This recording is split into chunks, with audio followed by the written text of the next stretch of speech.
Well, this is a lot cooler this time. Oh, it is. Yeah.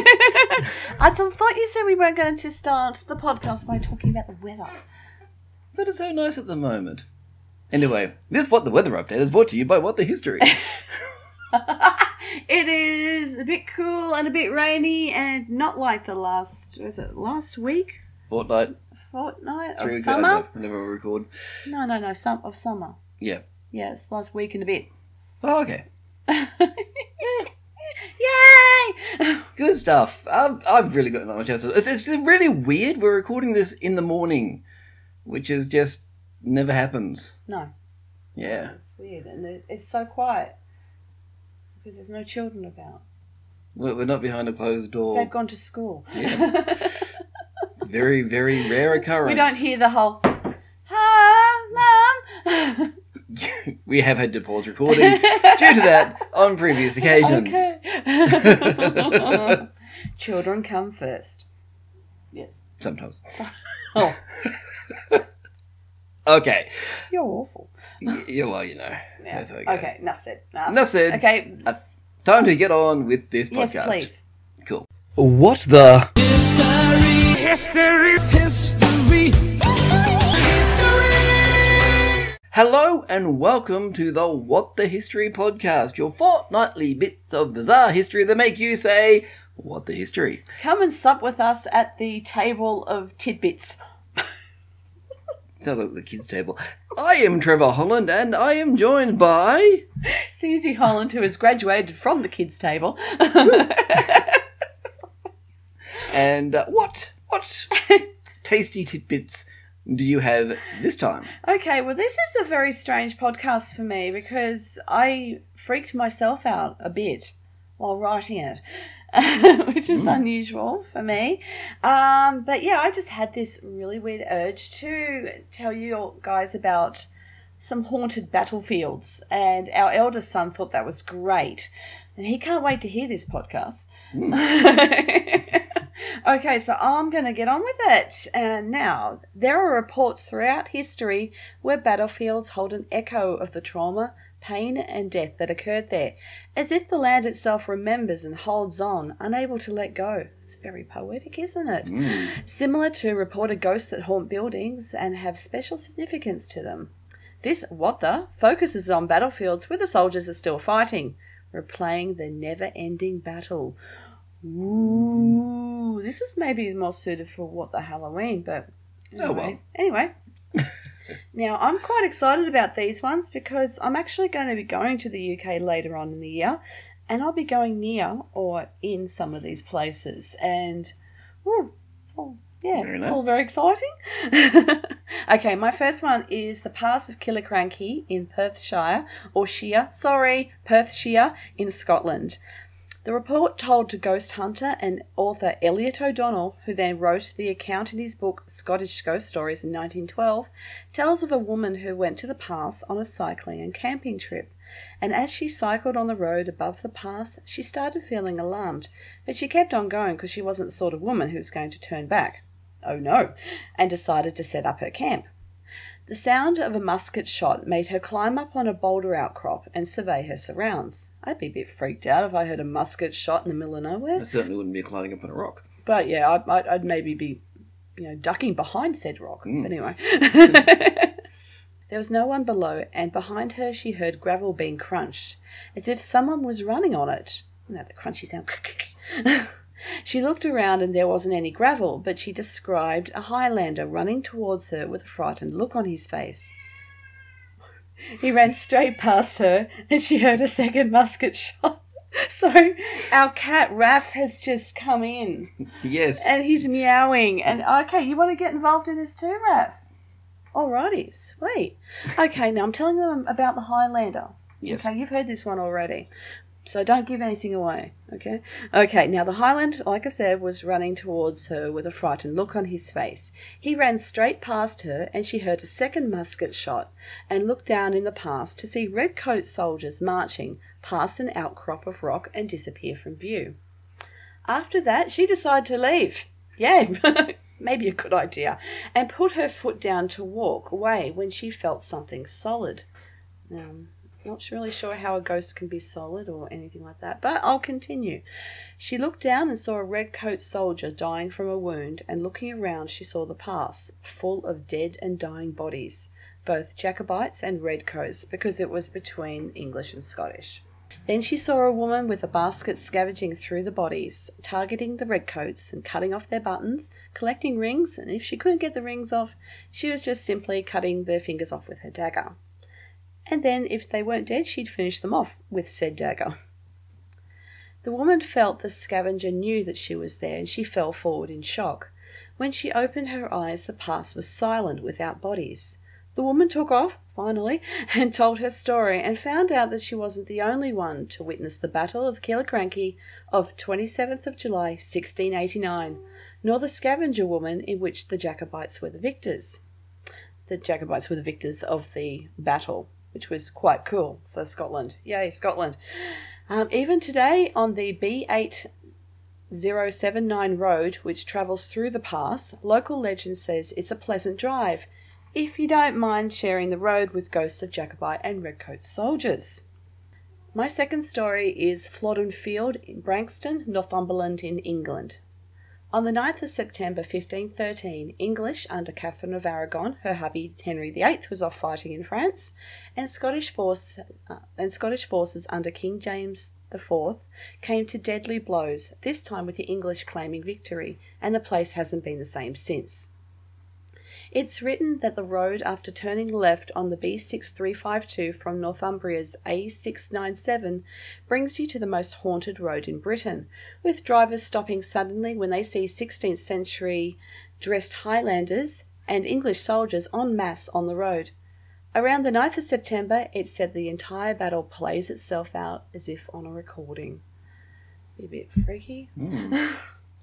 And the third one here is the Battle of Edge Hill, Warwickshire, in England. This battle between King Charles I on the side of the Royalists and parliamentarians under Robert Devereux, Earl of Essex, took place on the 23rd of October 1642 and marked the first battle of the English Civil War. And it was fought between the village of Edge Hill and the village of Kyneton, sorry guys. It also has the outcome of being a draw between the two sides, but that hasn't stopped the war from continuing. Just before Christmas in 1642, shepherds walking across the battlefield heard clashing of armour, voices, cannon fire, horses screaming and men dying. A ghostly image of the battlefield was also seen in the night sky. So many villagers witnessed the apparitions following the shepherd's account that a pamphlet named A Great Wonder in Heaven was published in January 1643. News of the apparitions reached Charles, who sent a royal commission to investigate the claims, and they too witnessed the ghostly images and were able to recognise some of the participants, including the King's standard-bearer, Sir Edmund Verney, who refused to give up the standard to the parliamentarians while he was still alive in the war, or in the battle, so they cut off his hand. The standard was returned to the royalist with the hand still attached, clutching the standard. The villagers decided a way to stop the ghostly sightings was to give the dead a decent Christian burial, and over the years the sightings have decreased. The sounds of battle are still strong, especially around the time of the anniversary of the battle. They are the only ghosts in British history who have, as a result of the Royal Commission, the distinction of being recognised by the Public Records Office. Now also, I could have easily added the Ghosts of Culloden battlefield between the Scottish and the English, but I'll be going there soon, so I will report then what I find, because I'm expecting it to be eerie, and I've heard people run away as well, and they flee the battlefield because they've seen things or heard things that they can't fathom. So, yeah, that's a little bit spooky, but yeah. Yeah. Why not? Why not? Who says we can't have Halloween in February? Rawly recognised ghosts. I thought that was a what there in itself. Yeah, you're in the public records. You're a ghost. That I found that was really interesting. Yeah, it certainly was. And I'll tell you what, I have absolutely no segue. I cannot think of a single thing to go from yours to mine. They're, very different. Yeah. Situations. So I'll just get on with it, shall I? Yes, go on. History is littered with pioneers. Pioneers who took to the ocean, explored new lands, pioneers who took to the sky. There are those who conquered mountains or explored the depths of the oceans. Then there's Horace de Vere Cole, a man who gained infamy due to his persistent, very grand, and more often than not, completely successful practical jokes. Born in Blarney, County Cork in Ireland on May of 1881, well, that's what he claimed. Born in Blarney. Horace took to pranks at an early age. There's not much recorded about his early attempts at comic japery, but they were enough for his family to decide to combat it with education, shipping him off to Eton College and later Cambridge. This did little to quash his enthusiasm. While at Cambridge, Horace heard that the Sultan of Zanzibar was touring England. Not wasting any time, he sent a telegram to the mayor advising of the Sultan's intent to visit the esteemed school. On the day of the visit, in quotes here, the town clerk went to meet the Sultan at the station. At this point, I should let you know, the Sultan was Horace's friend Adrian Stephen, who was accompanied by Horace posing as the Sultan's bilingual uncle who was there to translate. Both had darkened their skin and put together oriental-looking outfits. Horace and Adrian were treated to a guided tour of the town and the colleges, and were almost undone when a missionary approached and decided to speak to the Sultan in his native language. Horace diffused the situation by explaining to the poor woman that she was not allowed to address the Sultan directly unless she became a part of his harem.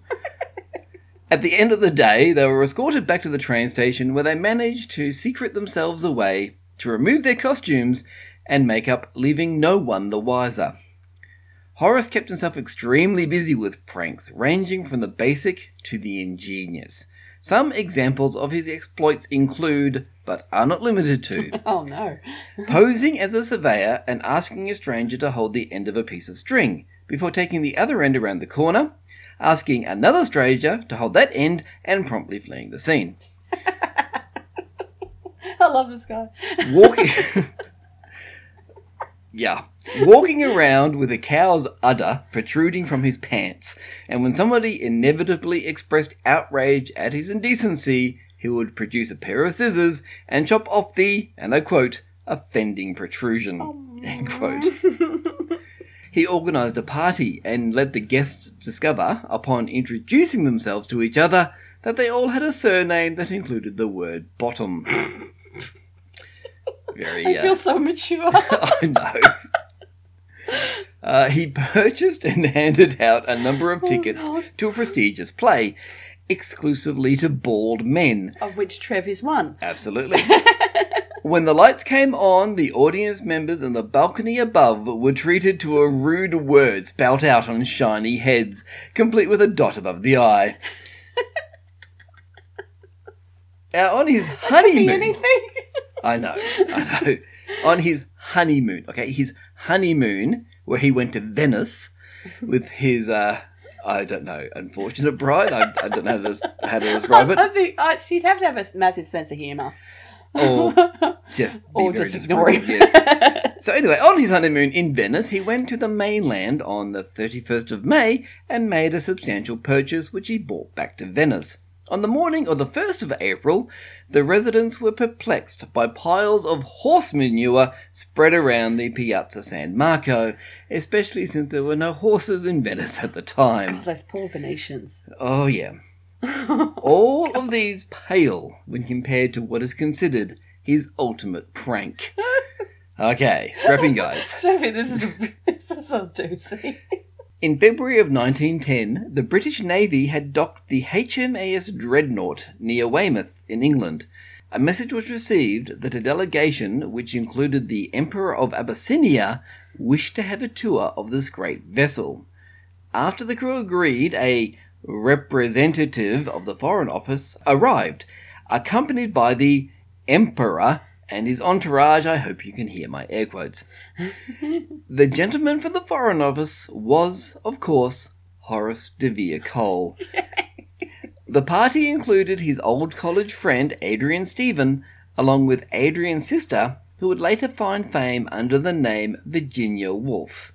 The party that arrived were all apparently male, with Virginia wearing a turban and a fake beard, with the Abyssinians wearing dark makeup and robes. Horace maintained his role as a Foreign Office representative, while Adrian translated the British officer's comments into Swahili, though reportedly he gave up on his limited knowledge of the language and combined Greek and Latin words with minimal Swahili and considerable gibberish. How did anyone in that party keep a straight face? I have no idea. Especially after the party even convinced the ship's commanding officers to fire the main cannons. They reacted excitedly with cries of "Bunga Bunga," which explains why this became known as the Bunga Bunga affair once the truth came out. The party was offered lunch and champagne on board the ship. However, sensing that they may not be able to maintain the ruse, Adrian explained that they had to refuse on religious grounds. The impact of this prank went well beyond the embarrassment caused to the Navy.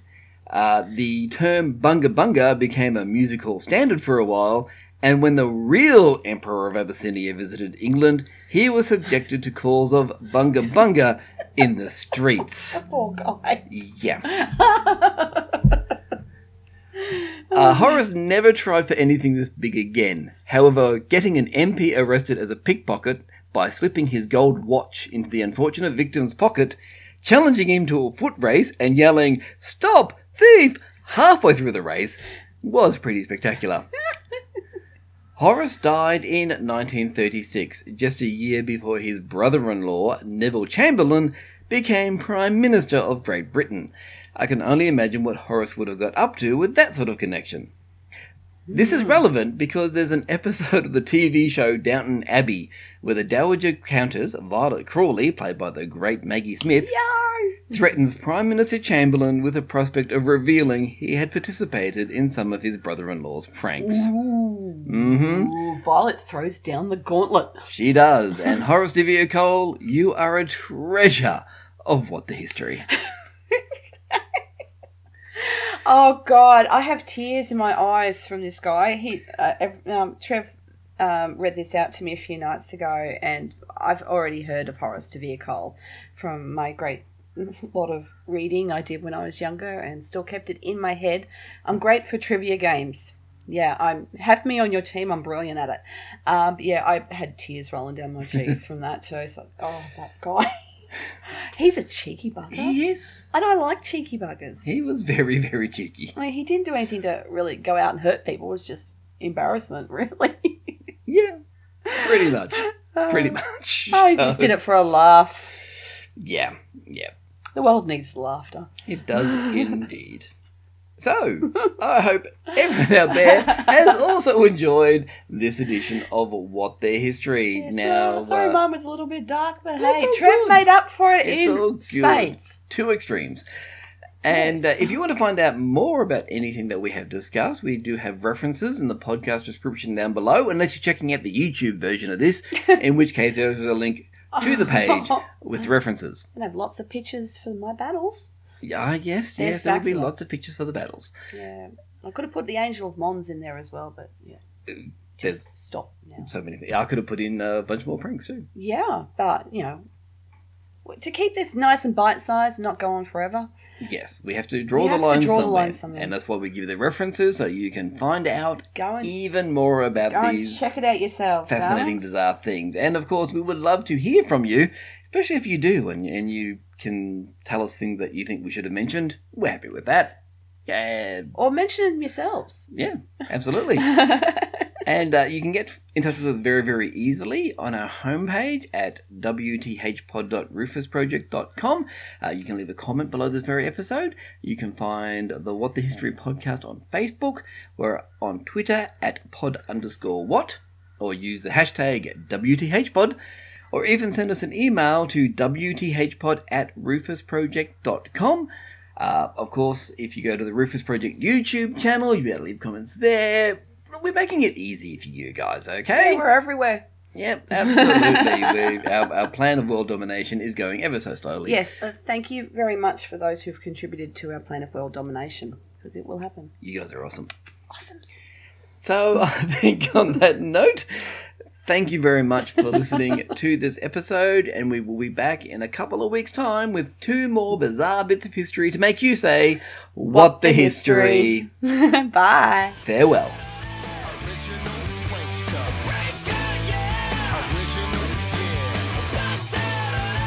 Original